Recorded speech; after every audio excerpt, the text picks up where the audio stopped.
Bonjour, bienvenue dans Uppercut by Pastor G, série Amour vrai. Et nous sommes à la deuxième partie de Amour hardcore. Et c'est vrai, c'est sans langue de bois. Le langage n'est pas épuré. C'est du cru parce que vous en avez besoin. Parce que nos enfants en ont besoin. Et cette édition de ce jour est spécialement consacrée aux adolescents et aux jeunes. Les adultes trouveront leur part dedans de toutes les façons. KS Bloom, un jeune rappeur ivoirien que j'aime beaucoup, dit que la plus grosse arnaque du moment après le make-up, c'est cette affaire de go et de gare. En effet, il a raison, parce que en fait, go et gare n'est que la version péché de mari et femme. Et oui, c'est la version impudicité de mari et femme, parce que dans l'affaire de gare et go, il n'y a pas mariage. Et donc, le projet de Dieu n'est pas validé. Et donc, il faut que nos enfants comprennent que, en fait, gars et go, copain, copine, c'est de l'impudicité. C'est-à-dire que c'est une façon de vivre des sentiments et de vivre la sexualité que Dieu n'a pas agréée. Et c'est vrai, du haut des cieux, il vous regarde, il dit, c'est pas le plan que j'ai pour toi. Le plan est meilleur que ça. Si tu pouvais un peu attendre, tu le découvriras. Jeune premier, toi-même, écoute-moi.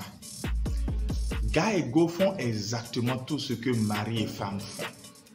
Mais ça ne produit pas les mêmes résultats. Ça a le même impact spirituel, ça a le même impact émotionnel et ça a le même impact physique. Mais le output final que ça donne n'est pas le même. Je prends un exemple. Lorsqu'il y a une rupture, c'est exactement semblable à quand il y a un divorce. Est-ce que émotionnellement vous êtes prêt à supporter le coup que supportent deux adultes quand ils se séparent?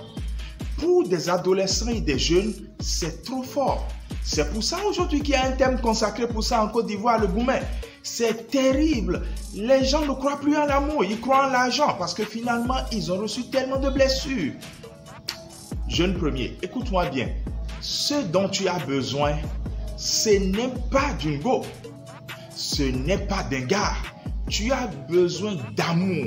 Et en fait, cette affaire de go et de gars, c'est en fait l'expression d'une génération en perte d'amour, en perte d'affection paternelle, en perte de confiance des aînés aux plus jeunes. C'est en fait le produit. Et c'est également la conséquence de l'acharnement médiatique contrôlé par les lobbies du show business, où en fait la culture du gars et du go est livrée dans les chansons. Quelque chose que notre mémoire assimile facilement et quelque chose que notre âme accepte facilement. Ce n'est pas pour rien qu'on dit la musique adoucit les mœurs. Mais ici, la musique dégrade les mœurs. Et là où tu vas savoir que j'ai raison, jeune premier, c'est quand il y aura grossesse. Alors en ce moment-là, tu dis, mais c'est notre petit amusement là qui a donné ça. Moi, j'ai fait ça une seule fois. Et donc, bon, bref, en un mot, les conséquences sont là. Un mari et une femme pourraient assumer ça, mais vous ne pourrez pas assumer ça. Et là, bonjour les dégâts, les avortements, avec toutes les conséquences psychologiques qu'un avortement a su, la personne qui l'a subi et même la personne qui l'a encouragé, et voire la personne qui l'a pratiqué. Sans oublier maintenant les conséquences spirituelles où un avortement, c'est carrément une lettre spirituelle envoyée à un démon avorteur qui prend votre charge en vie et qui se charge copieusement de détruire les bons plans que vous avez. Lorsqu'un ado ou un jeune vient me dire « Ah, maintenant, moi, je suis tombé amoureux », je dis « C'est pas de l'amour, ce sont les hormones qui jouent au football dans ton corps. » En fait, il y en a parmi eux qui sont CR7 et d'autres sont M10. Donc, ils jouent au foot grave dans ton corps. Ce sont les hormones. Parce que toi, me regarde, en 6e, tu es tombé amoureux. En 5e, tu es tombé amoureux. En seconde, tu es tombé amoureux. Chaque fois que tu déménages, tu tombes amoureux. Quand tu pars en vacances, tu tombes amoureux. Il y a quoi de sérieux dedans? Donc, en fait, tes sentiments, c'est juste ce que tu sens et qui te manque. Il n'y a rien de sérieux dedans.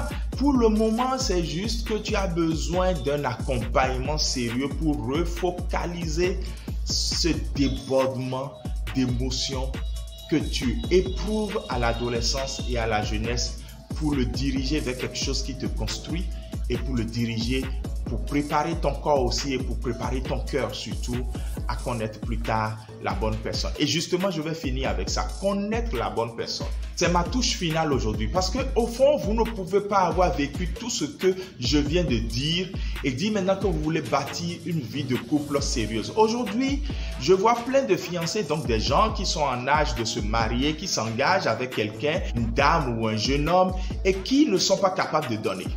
Voilà l'un des outputs graves. Vous êtes incapable de donner. Alors qu'il est écrit dans Jean chapitre 3, le verset 16 que « Car Dieu a tant aimé le monde qu'il a donné. » Même Dieu, le grand Mongol, il aime et là maintenant, il donne. Mais toi, tu dis que tu ne veux pas donner. Pourquoi? Tout simplement parce que tu n'as pas appris le vrai amour dès la base. Le vrai amour donne et se donne. Le vrai amour donne et si tu es pingre, je pose des questions sur ton amour. Si tu es avare, je pose des questions sur ton amour. Et attention, dans le vrai amour donne, je n'ai pas dit donne son corps.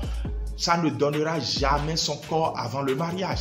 Mais le vrai amour a besoin de se prouver dans les dons et dans beaucoup d'autres choses. Un autre output grave, c'est que à l'âge où on est capable de se fiancer, on cherche un produit à consommer au lieu d'une personne à aimer. On énumère des critères, ce qui est tout à fait normal parce qu'il faut désirer quelque chose au départ, mais ces critères sont un peu comme pour customiser un produit qui serait, disons, à notre convenance. Ça, c'est ce que nous cherchons, mais nous ne cherchons pas une personne à aimer, nous ne cherchons pas un compagnon de destinée, mais nous cherchons juste un produit à consommer. Et voilà pourquoi justement quand on entre dans ce genre de relation, on vit l'amour comme un test, on vit l'amour comme une chaussure qu'on porte et quelques temps après on pourrait changer parce que une nouvelle marque est arrivée ou bien une version upgradée est arrivée. Voilà, donc on change tout simplement. Lorsque tu tiens à épouser Kim Kardashian, c'est clair que demain tu trouveras mieux que Kim Kardashian parce qu'avant que Kim Kardashian existe, il y avait d'autres canons de beauté qui existaient. Donc voilà, ne cherche pas un produit à consommer, mais cherche plutôt une personne à aimer. Ne cherche pas des critères pour customiser les soifs, les trous et les blessures que tu as dans ton cœur. Cherche plutôt ce que Dieu veut pour toi et ce dans quoi tu es prêt à t'engager. Moi, j'ai cherché une personne qui est fidèle à Dieu. J'ai cherché une personne qui aime Dieu. J'ai cherché une personne qui a une relation avec Dieu au point de sacrifier sa vie et de servir Dieu. 7 ans, 18 ans environ, lorsque je rencontrais Belmont, j'ai découvert une jeune fille de l'église tellement active qu'elle était capable à elle seule, en ce temps-là, d'initier un projet, de courir pour ce projet, de le concrétiser dans l'église locale. Ce qui était déjà quelque chose qui sortait des sentiers battus. Cherchez non pas un produit à consommer, mais une personne à aimer. Les fiançailles sont la période où vous devez prouver et éprouver votre amour. Là, le docteur Moïse Dossa, je te fais un clin d'œil. Premier chapitre de son livre, La preuve et l'épreuve des fiançailles. C'est important. Aujourd'hui, il suffit que nous, en tant que pasteurs, nous présentons une sœur, teint clair, avec recommandation. Je précise bien les teints clairs. Et automatiquement, toutes les antennes des jeunes hommes commencent par capter Volonté de Dieu FM. C'est bien dommage. Il faut que nous revenions à ce que Dieu veut. Dieu veut pour nous un mariage de destinée. Parce que ce n'est que l'image de ce que lui-même veut réaliser de façon ultime. Unir l'Église à lui-même. Que le Seigneur puisse, par cette exhortation de ce jour, ouvrir notre pensée, restaurer les foyers et diriger les jeunes vers la pureté et vers un choix biblique et divin. Merci, shalom, que le Seigneur nous bénisse. À demain pour finir la série.